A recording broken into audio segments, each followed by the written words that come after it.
La mirada sobre el mundo desde una perspectiva cristiana, y si nos ceñimos luego al plano humano de lo que es el mundo, no necesariamente va a ser muy optimista. Porque desde una perspectiva cristiano-católica, si hacemos un recuento del transcurso civilizacional de Occidente, el escenario más o menos es este, simplificando, claro está. Tenemos una presencia cultural muy importante de la fe cristiana en la Edad Media y hasta inicios de la modernidad. Al punto que a Europa, que era pues el centro, ¿no?, de lo que era la civilización occidental, porque en cierto modo podemos decir que ya está esto en decadencia, no se le llamaba Europa, no se le solía referir como Europa, sino como la cristiandad. Entonces había toda una cohesión social, incluyendo en esto lo político, lo económico, lo cultural, en torno a la fe.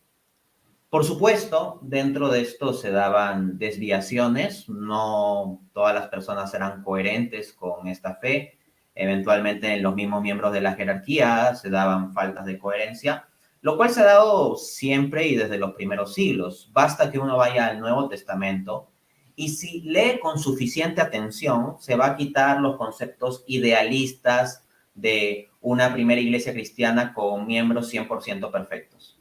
El apóstol Pablo en 1 Corintios capítulos 5 y 6 habla de graves casos de inmoralidad sexual dentro de la iglesia de Corinto. En Gálatas capítulo 2 se refiere pecados de hipocresía de parte del apóstol Pedro, que de acuerdo al académico protestante, especialista en cristianismo temprano, Ian de Kelly, sería el líder indiscutible de la iglesia cristiana. Entonces una crisis moral ahí también. En Gálatas capítulo 4 encontramos que Pablo tiene que decirle a los Gálatas, Gálatas estúpidos. En realidad la traducción más fiable de lo que dice Pablo ahí es eso, es unas declaraciones fuertes en términos de que ellos estaban dejando de lado el centro del Evangelio. Entonces, ya desde la iglesia de los primeros siglos lo que tenemos es no un conjunto de miembros perfectos, pero lo que sí hay muy claro es una doctrina bien establecida. Entonces, no todos estaban a la altura del estándar moral, incluso entre miembros de la jerarquía desde el siglo I del cristianismo, no todos siempre van a estar a la altura del estándar moral, pero lo que sí estaba muy claro era cuál era el estándar moral. Entonces, cuando tenemos un concepto de cristiandad, hay una cohesión en la civilización en torno a un estándar moral de inspiración cristiana. Luego va a venir lo que se llama la modernidad. El filósofo Jacques Maritain, filósofo neotomista francés, en su obra de 1925, Tres Reformadores, dice que el mundo moderno se crea con tres grandes reformas. Una reforma religiosa, la de Lutero, una reforma filosófica, la de René Descartes, y una reforma moral, la de Rousseau. Y por supuesto, Jacques Maritain no ve con buenos ojos tales cambios.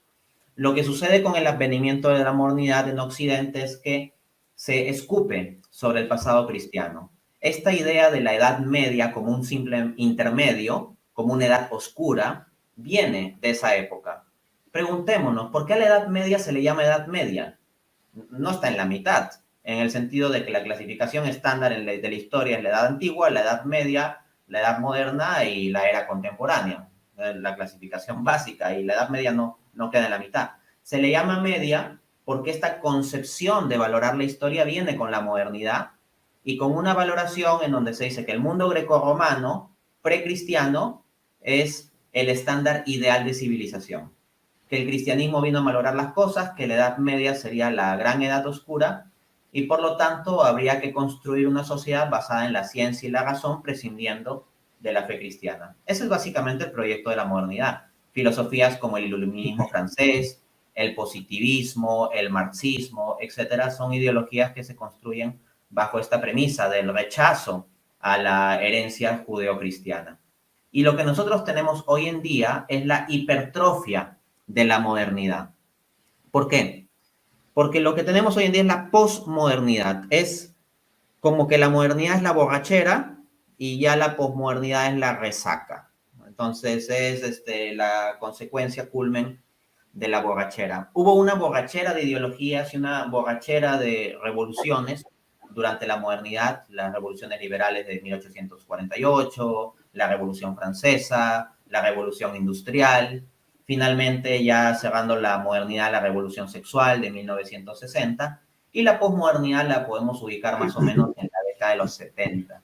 Entonces, el mundo al que llegamos es un mundo en donde ya no hay ideales, porque ya no se cree que el marxismo o que la sola ciencia o el positivismo nos vayan necesariamente a llevar a una sociedad perfecta, de hombres buenos y felices. Pero es como que eso ya no interesase, ya no hay grandes ideales políticos, sino lo que hay es que cada uno vive tratando de conseguir el máximo de placer o comodidad, la época posmoderna. Pero eso no significa que las instancias ideológicas o políticas hayan perdido poder, porque si bien la población en general suele ser bastante escéptica respecto de los grandes relatos, al final de cuentas terminan siendo influidos sin darse cuenta por esos mismos grandes relatos y por esas premisas ideológicas. Entonces, en resumen, yo lo pondría así. Tenemos un estándar que nos trae la civilización cristiana de fe y razón. La razón no negada, sino iluminada por la fe. Porque los grandes pensadores de la cristiandad, San Agustín y Santo Tomás de Aquino, no plantearon una contraposición entre fe y razón, sino una complementariedad armónica.